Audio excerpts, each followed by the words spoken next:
Hola, soy Juan Manuel Martínez y esto es Inefable.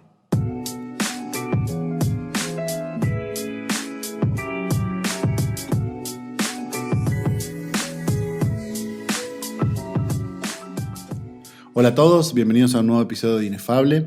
Bueno, hoy vamos a estar hablando un poco sobre una afirmación muy interesante, pero también un poco oscura dentro de la obra de Lacan, que es la idea de que el otro no existe.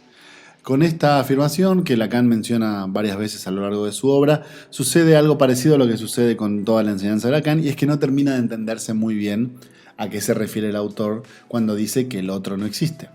Además, se duplica un problema que seguramente ustedes habrán notado, es un problema que yo hace tiempo vengo trabajando y otros autores también, en torno a que a lo largo de la obra de Lacan se hace como una especie de equiparación, como una especie de identificación con la obra freudiana y se tiende a pensar que Lacan dijo lo mismo que Freud. Entonces, lo que uno hace cuando piensa en esta línea es tratar de establecer qué significan los desarrollos lacanianos a la luz de los desarrollos freudianos. Entonces uno empieza a identificar un concepto con el otro y básicamente lo que sostiene es que son lo mismo. Esto sucede con un montón de conceptos de la obra de Freud y de la obra de Lacan, que seguramente ustedes conocen. No vamos a trabajar en torno a ellos el día de hoy, pero les propongo que pensemos cuál es la equiparación que se hace con la idea del otro no existe en la obra freudiana. Básicamente podría ponerla en términos muy sencillos, en soportar la idea, lo diría de esta manera, miren, que según Freud, en realidad nosotros nunca nos relacionamos realmente con el otro, sino más bien nos relacionamos con la idea que tenemos del otro. Esta propuesta puede claramente traslucirse de los desarrollos freudianos, no hay ningún problema en ese sentido, puede hacerse, pero sin lugar a dudas ganó mucha fuerza a propósito de los desarrollos kleinianos y los desarrollos de los post-kleinianos. ¿Por qué? Porque tanto Melanie Klein como sus seguidores desarrollaron fuertemente la idea de fantasía, ¿no? Fantasía inconsciente. Entonces, por ejemplo, autores como los del Middle Group, por ejemplo Fairbairn, proponían que la mente funciona como una especie de escenario donde se desarrolla una trama entre personajes. Y esos personajes que están en la mente no necesariamente tienen relación con los personajes de la vida real o del mundo real, sino más bien son como una especie de introyección de esos personajes adentro de la mente. Entonces, teniendo en cuenta estas ideas, que surgen por supuesto de la propuesta freudiana, la idea que se tiene es, claro, en realidad cuando yo me enojo, no me enojo con mi madre. Cuando yo me enojo, no me enojo con mi padre, no me enojo con mi pareja, sino que me enojo con la idea que yo tengo de mi pareja, ¿no? Lo que termina generando esto es una especie de solipsismo, ¿no? La idea del solipsismo freudiano, que es que finalmente uno no puede saber si la realidad realmente existe o si es más bien una creación de la propia fantasía, ¿no? Entonces, me parece que en estos términos lo que se ha entendido es como que en realidad en Freud no hay forma de relacionarse con el otro, más que no sea una especie de proyección o una especie de introyección o alguna cierta forma de manipulación de la libido, ¿no? Es decir, porque si la libido arranca estando en el yo y después, por ejemplo, en el enamoramiento se pone en el objeto, pero luego en el duelo vuelve de nuevo una vez más hacia el yo, básicamente lo que se trata es de un movimiento de libido yoica todo el tiempo. O como Lacan lo va a decir más adelante para criticar un poco esta idea de Freud, sería la idea cristiana del ama a tu prójimo como a ti mismo, ¿no? Es decir, con la misma libido que se ama a uno, se ama a los otros. Entonces realmente lo que está un poco en duda es si realmente existe el otro o no. Bueno, este problema, que es un problema surgido de la propuesta freudiana, después heredado por la propuesta kleiniana y desarrollado fuertemente por la propuesta post-kleiniana, no tiene absolutamente nada que ver con la propuesta de Lacan de que el otro no existe. No es en ese sentido que lo dice Lacan y hoy vamos a tratar de dilucidarlo un poco para que quede un poco más claro. Para tratar de meternos más a profundidad en este tema, como siempre hacemos, voy a proponerles un texto de referencia, que es un texto sumamente interesante que conocí apenas el otro día. Es un texto que corresponde a Jacques-Alain Miller, ¿sí? En realidad no es como tal un texto, es más bien la transcripción de la 7ª sesión del curso 2011 que impartió Miller y que corresponde al miércoles 16 de marzo del 2011. Esta clase llevó por título, un título realmente interesante para nosotros y que podremos utilizar para trabajar el tema que nos interesa, que es el otro no existe, quiere decir precisamente que es el uno el que existe. Un título bastante largo, se lo repito. El otro no existe quiere decir precisamente que es el uno el que existe. Y un poco lo que trabaja Miller es justamente la idea lacaniana, la tengo acá, así que si escuchan las hojas es precisamente que estoy pasando algunas de las notas que preparé para ustedes. Trabaja en la cuestión de que Lacan afirma precisamente que el otro no existe, ¿no? Ahora, Miller lo explica de una forma realmente muy interesante, dándole todavía un girito más. Para poder explicar qué significa que el otro no existe, tenemos que decir precisamente que eso quiere decir que es el uno el que existe. Entonces, la hipótesis principal del texto sería precisamente plantear: el otro no existe y eso quiere decir que es el uno el que existe, ¿sí? Ahora, vamos a tratar de explicar un poco a qué nos estamos refiriendo con todo esto. Lo que dice Miller es que cuando nosotros afirmamos que el otro no existe, cuando Lacan dice que el otro no existe, es básicamente una forma distinta de decir algo como hay de lo uno, que también es algo que Lacan afirma frecuentemente. Por ejemplo, lo dice varias veces en el seminario 20, hay de lo uno o hay del uno, depende cómo ustedes lo traduzcan al castellano. Entonces Miller toma estas dos frases y las pone en relación.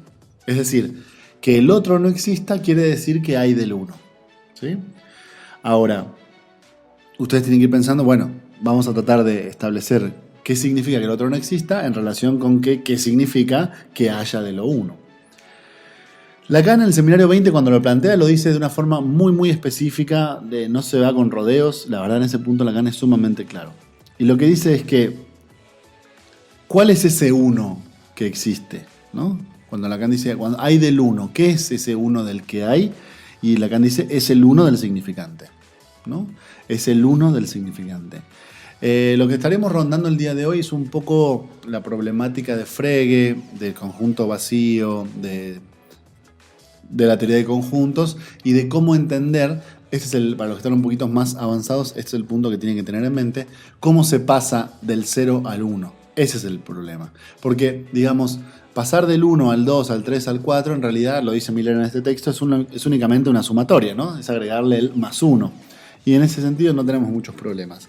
La verdadera pregunta, tanto de Frege como de Lacan, es, ok, ¿cómo pasamos del 0 al 1? ¿Cómo pasamos de lo que no es a lo que es? Y en estos textos es donde se desarrolla prácticamente la idea de que el otro no existe. Cuando Miller sostiene la idea de que el otro no existe propuesta por Lacan, lo que nos trata de decir es, bueno, acá hay un problemita ontológico, ¿entienden? O sea, decir que el otro no existe no quiere decir que el otro no es. No quiere decir que el otro no sea, en el sentido del ser, ¿no? Entonces, el otro es. El otro, en tanto otro, no está sustraído del ser, dice Miller. O sea, es algo. Lo que no quiere decir precisamente que exista. Y es una de las diferenciaciones que se van a hacer a lo largo de todo el texto. ¿Cuál es la diferencia entre ser y existir? ¿No? Para Miller no vamos a entender nada de este concepto forjado por Lacan si no captamos que ese otro, el gran otro, el otro con A mayúscula, se inscribe en el nivel del ser.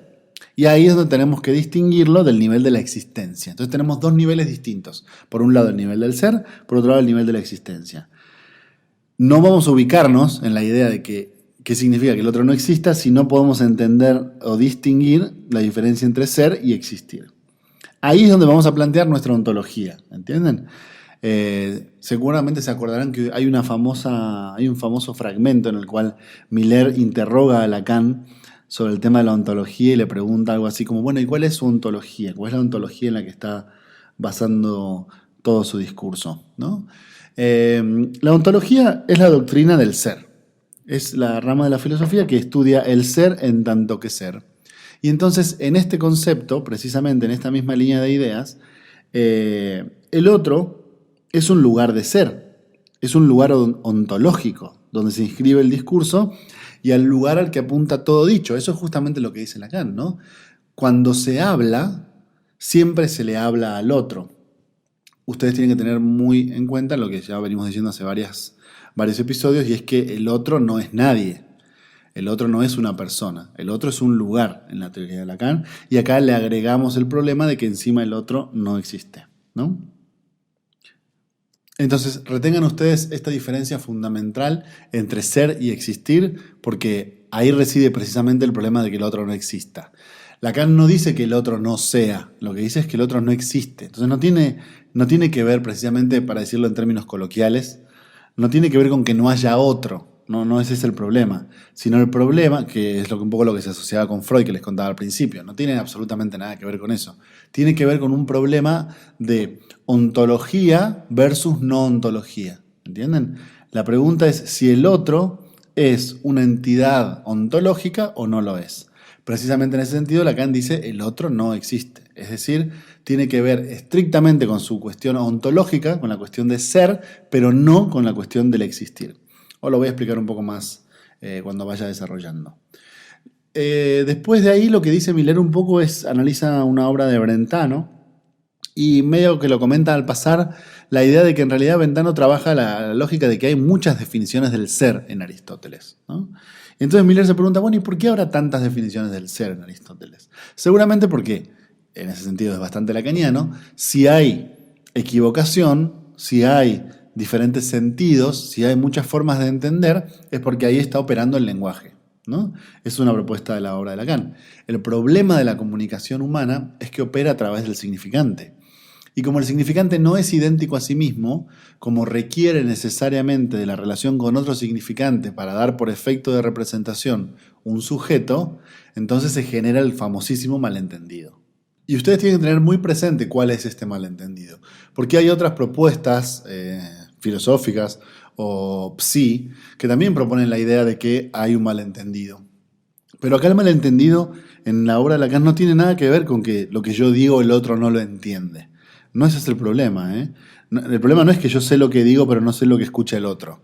Eso no tiene nada que ver, es un problema psicológico. El problema en la teoría de Lacan tiene que ver precisamente que lo que digo nunca coincide con lo que estoy diciendo. ¿Entienden? Es un problema intrínseco al lenguaje, no tiene nada que ver con quien habla y quien escucha. Es un problema intrínseco al lenguaje. Es decir, que cuando estoy diciendo algo, nunca está coincidiendo eso que estoy diciendo con lo que digo. Porque es imposible hacer coincidir un significante consigo mismo. Entonces Miller dice, bueno, si hay un problema de definición, si hay un problema de sentido, probablemente el significante esté en el medio. Y claro, el significante está en el medio porque una de las propuestas de Lacan es que el ser es ser en tanto que lo dicho, ¿no? Es decir, uno de los equívocos que está precisamente anclado en el problema del ser es justamente que el ser se sostiene en el discurso, se sostiene en lo que es dicho. Lacan la verdad es que es bastante claro en ese sentido y es bastante preciso. En el Seminario 20 también lo menciona de una forma muy estricta cuando dice que solo haya ser en el dicho, ¿no? Es decir, que solo hay dicho del ser. Y entonces esto genera dos cuestiones interesantes que ustedes no tienen que perder de vista. Por un lado, que todo lo que es en tanto que es dicho, ¿no? Todo lo que tiene ser en tanto que es dicho, eso por un lado.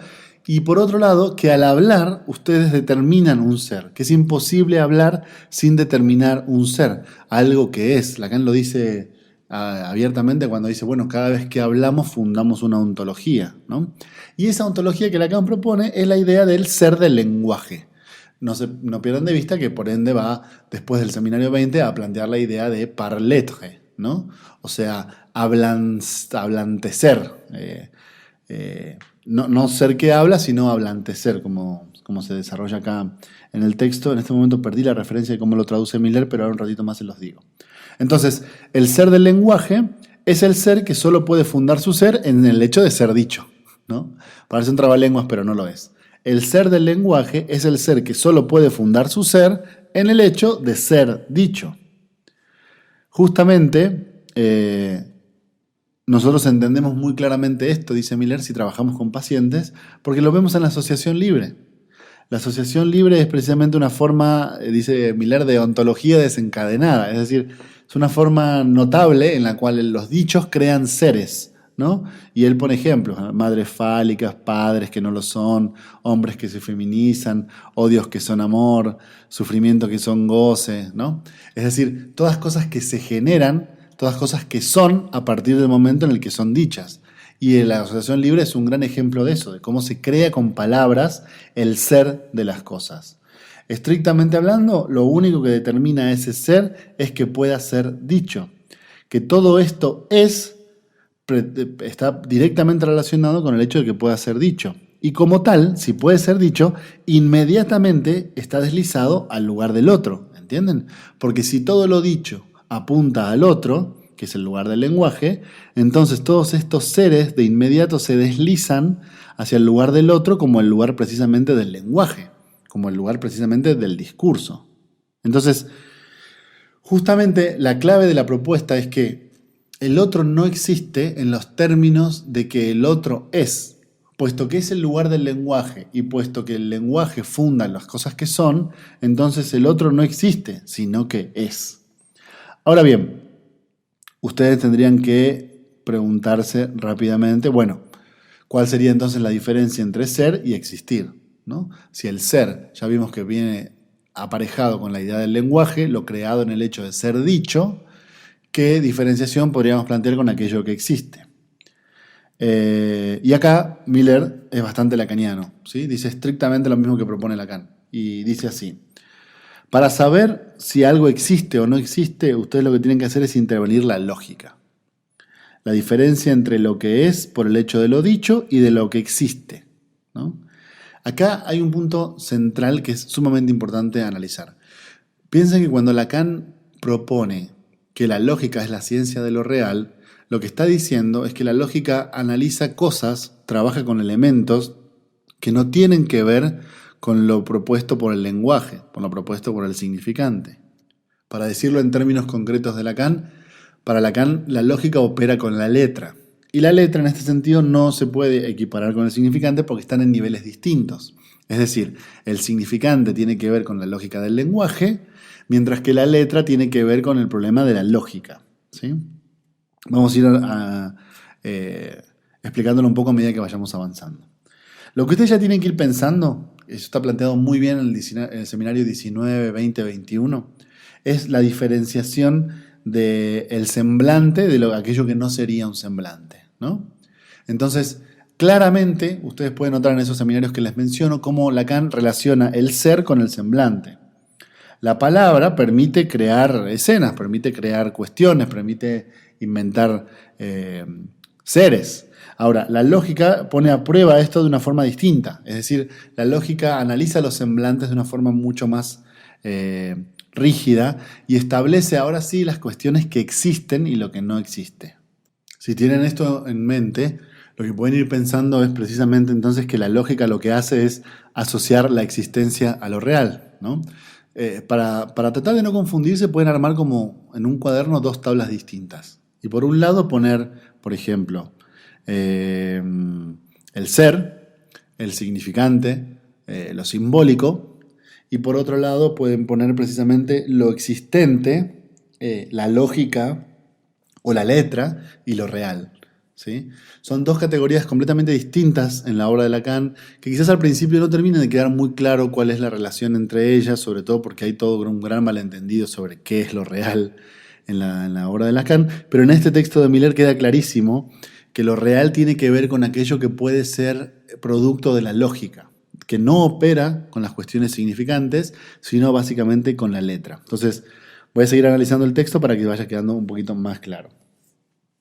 El ser, entonces, digamos, todo aquello que puede ser, es creado por el semblante, ¿sí? Por la relación significante más imaginario. Ahora, la existencia, a diferencia del ser, lo que soporta es un real, tiene una relación con lo real. ¿Y cómo hacemos para pasar del ser a lo real, digamos de lo simbólico a lo real? Precisamente por un pasaje de la lógica. Es en este sentido que la lógica es la ciencia de lo real. Como les decía hace un momento, el malentendido fundamental de la operación con el significante tiene que ver con que un significante nunca es idéntico a sí mismo y requiere de otro significante para dar un efecto de significación que le vamos a llamar sujeto, ¿no? Entonces, en ese sentido, Lacan dice, bueno, la clave es que lo real es distinto. Por ejemplo, el matema es el modo íntegro de comunicación. Esto también lo dice Alain Badiou en una entrevista que pueden encontrar en YouTube si les interesa, hablando sobre lo real de Lacan. Alain Badiou lo que dice es, para Lacan, la clave está en el matema, porque el matema es el modo íntegro de comunicación. Y cuando dice íntegro es sumamente interesante, porque lo que está tratando de decir es, ahí no hay nada que se pierda. A diferencia de la utilización del significante, donde, bueno, siempre, como yo les decía, es imposible que yo logre equiparar lo que digo con lo que estoy diciendo, o para decirlo de otra manera, siempre hay algo de la significación que se pierde. A diferencia de eso, en la utilización del matema, que para Lacan son, bueno, ustedes saben, los escritos, las fórmulas, las letras y demás, lo que se conoce coloquialmente como el álgebra lacaniana, digamos, todo eso serían los matemas.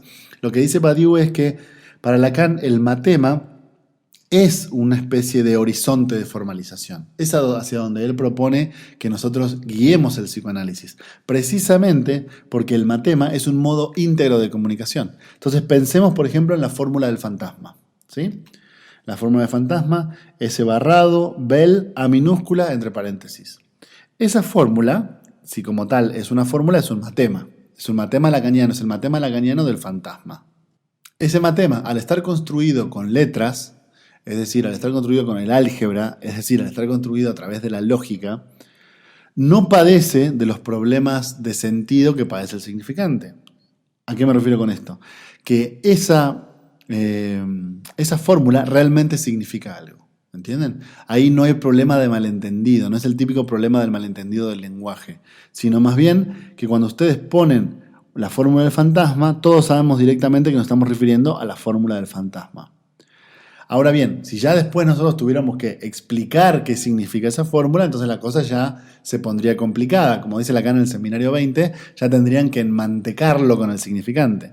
Y enmantecarlo con el significante sería tomar la fórmula y empezar a explicar. Por ejemplo, la S barrada significa el sujeto dividido, bla, bla, bla. Y ya cuando empiezan a hablar, entonces, bueno, ya empiezan a utilizar significantes, volvemos a caer en el mismo problema de siempre. Pero el matema como tal, es decir, la pura abstracción algebraica, esa no tiene un problema de significado de metáforas y metonimias. Entonces, como no cae en el mismo problema que el significante, es la forma íntegra de comunicación. Yo puedo directamente comunicarme con ustedes de forma total a través de la utilización del matema. Por eso es que Lacan apunta hacia allá. Entonces, lo que dice un poco Miller es, claro, la existencia, en el sentido de que proviene de lo real, en el sentido de que no tiene que ver con el ser y que no tiene que ver con el significante, la existencia es unívoca. Es decir, la fórmula del fantasma, la fórmula de la metáfora, la fórmula del deseo histérico, todas esas fórmulas como tal que participan del álgebra lacaniana y que están estrictamente armados en términos de letra, es decir, en términos de lo real, eso es unívoco, mientras que la utilización del significante genera constantemente equívocos. El ser está del lado del significante, por ende el ser genera equívocos, ¿entienden? Por eso la idea de que Aristóteles tenía muchas definiciones del ser. La existencia solo se dice en un sentido. No es posible encontrar en lo que a ella respecta la diversidad de las acepciones. No hay distintas acepciones con respecto a la existencia. La existencia apunta precisamente a lo real y por ende se entiende perfectamente lo que se está diciendo. Para decirlo en términos más concretos, la existencia solo se dice en un sentido, y es en el sentido de la lógica, ¿no? La esencia, por oponerlo a la existencia, la esencia precisamente requiere la utilización del significante. Por ende, tiene una multiplicidad de sentidos y por ende se entiende cualquier cosa. Es decir, no se puede entender. Siempre no se puede entender. Aunque te da un efecto de significación, en realidad nunca es del todo lo que se quiso decir.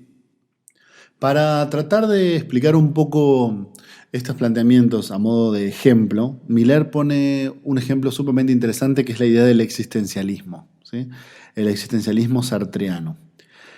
Porque para él, este existencialismo, en definitiva, lo que apunta es a un ser prediscursivo, ¿no? Entonces, es interesante la propuesta. La voy a desarrollar un poco.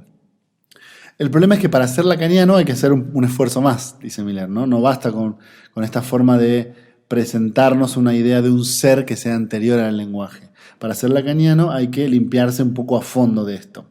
Cito textualmente la propuesta de Miller al respecto. Miren qué interesante. Dice Miller: El secreto de este existencialismo reside en que es una versión del vitalismo. Resulta claro en Sartre, 2 puntos. Esa presencia palpita, es una carne que transpira, escupe, mea, caga, inspira en él y en quienes lo siguieron toda una literatura naturalista. Nada que ver con el existencialismo de Lacan. ¿Entienden ahí la propuesta? Entonces, cuando Miller está explicando la idea de existencia, la va a contraponer con el existencialismo sartriano. ¿Qué diferencia hay? Que este existencialismo cuenta, acepta, sostiene, propone, digamos, la existencia de un ser prediscursivo. Este ser prediscursivo, para Miller, es una especie de herencia del vitalismo. Es decir, que este ser prediscursivo, este cuerpo prediscursivo, palpita, es una carne transpirada, escupe, mea, caga, todas las necesidades fisiológicas básicas, ¿no? Es como si esa fuera la fuente inicial del existencialismo sartriano en los términos de que es una herencia del vitalismo. Ahora, Miller lo usa para contraponerlo con la propuesta de Lacan, ¿eh? O sea, lo que va a decir es nada que ver con el existencialismo de Lacan, porque el existencialismo de Lacan es un logicismo. Permítame seguir con la cita. La existencia, según la concibe Lacan, resulta de lo seleccionado por la lógica entre el semblante de los seres del lenguaje, para reconocer allí algo que corresponde a lo real. Así, la existencia, según Lacan, se desprende de una operación significante. La divisoria de aguas, si buscamos situar por dónde pasa la divisoria de aguas, la ubicaremos sin duda en ese término del que me serví. Ser prediscursivo. Ahí está la diferencia fundamental, ¿no? Para el existencialismo sartriano hay un ser prediscursivo, para el existencialismo lacaniano no, porque todo proviene del significante. Entonces no hay nada antes que el significante. Lo interesante es que ustedes van a tener que usar la lógica para atravesar el problema del semblante, dice Miller, ¿sí? El problema del semblante es el problema de lo que es, ¿entienden? El problema de lo que se dice con palabras y por ende funda el mundo que es. Ese problema, ese semblante, ustedes lo tienen que atravesar para entender, para analizar qué es aquello de lo que existe. Y a eso Miller le va a llamar real. Eso que existe en los términos de lo real solo se puede acceder ahí a través de la lógica, es decir, la utilización de la letra, la utilización del matema. Entonces, ustedes ya tienen dos mundos ahí planteados en la obra de Lacan y muy bien explicados por Miller. Es decir, por un lado, el mundo de lo simbólico, es decir, de lo utilizado con palabras, de lo que se dice y por ende cuando se dice crea ser, por ende cuando se dice es, y por otro lado, el lugar de lo real, el lugar de las existencias. Recuérdense cuando Lacan trabaja RCI, en el círculo de lo real pone la existencia. Es decir, la existencia como aquello que por una lectura de un aparato lógico logra hacer surgir la letra que no padece de los problemas del significante, es decir, la letra que está en lo real. Ahora, esta existencia en lo real supone un aparato lógico, ¿no? Que se adueña del dicho para ceñirlo, discernirlo, comprimirlo, ordenarlo y hacer surgir a partir de eso algo de lo real. Entonces ustedes tienen por un lado la palabra hablada, lo que se dice, y por otro lado tienen una forma de analizarlo, de atravesarlo, de ceñirlo, de comprimirlo, de ordenarlo, que tiene que ver con algo más lógico y es una cuestión de existencia, es decir, algo de lo real. Ese real que nosotros tenemos que situar en el nivel de la existencia es obviamente significante, porque no hay nada que no sea significante, ¿no? Proviene del significante, pero no es como tal un elemento lingüístico, en los términos de que no se dice con palabras. A eso se refiere Lacan con su famosa frase de lo real no tiene sentido, lo real es sin sentido. No significa que no tenga ningún tipo de ordenación. Se refiere a que no tiene sentido en los términos del significante. Y hay, en los términos significantes, como el significante tiene sentidos, ¿entienden? Como va para un lado, va para el otro, tiene metáforas, tiene metonimias. Lo real no. Lo real implica la forma íntegra, como les acabo de decir, de transmisión. Es decir, no sufre de los problemas propios de la utilización del significante. Entonces, fíjense que lo que Miller está planteando acá es sumamente interesante. Por un lado, la idea de que tenemos cosas que son y cosas que existen. Es decir, tenemos seres del lenguaje y por otro lado tenemos existencias en los términos de lo real. El otro no tiene que ir ubicado en el lado de la existencia, de lo real, sino que tiene que ir ubicado en el lado de la esencia, en el lado de lo que es, en el lado ontológico, puesto que está hecho de palabras. Y su calidad de ser, digamos, casi comete un error, su calidad de ser depende de que se diga de eso. En el otro lado está el uno, el significante uno que sí existe, es decir, de dónde parte la lógica del lenguaje, como la analiza Lacan, y para lo cual retoma a Frege y la teoría de conjuntos. Ese uno es el uno de la existencia. Ahora, no significa que ese uno, quise decir, implique una realidad prediscursiva, o un cuerpo prediscursivo, o un cacho de carne prediscursiva, o algún tipo de esencia prediscursiva. Miller dice, no, proviene del significante, lo real proviene del significante, solamente que no se analiza en los términos de lo simbólico. Es decir, que ustedes no lo pueden encuadrar en los términos de la utilización de la palabra, sino es algo extralingüístico que implica una lógica, la de lo real. Es decir, aquello que solamente se puede ceñir a través del escrito, a través de la letra, a través del matema. Bueno, espero haber sido claro, el texto es realmente muy interesante, lo pueden encontrar en internet. Les vuelvo a decir el título, se llama El otro que no existe. El otro no existe quiere decir precisamente que es el uno el que existe. Es la 7ª sesión del curso del 2011 que dio Jacqueline Miller. Y también recién cometí un pequeño lapsus que es interesante, se los recomiendo también, un texto que se llama, de Miller, que se llama El otro que no existe y sus comités de ética, donde también desarrolla, sobre todo en la primera parte, esta explicación de a qué se refiere con que el otro no existe. Bueno, espero haber sido claro y nos vemos en otro capítulo de Inefable. Que estén muy bien.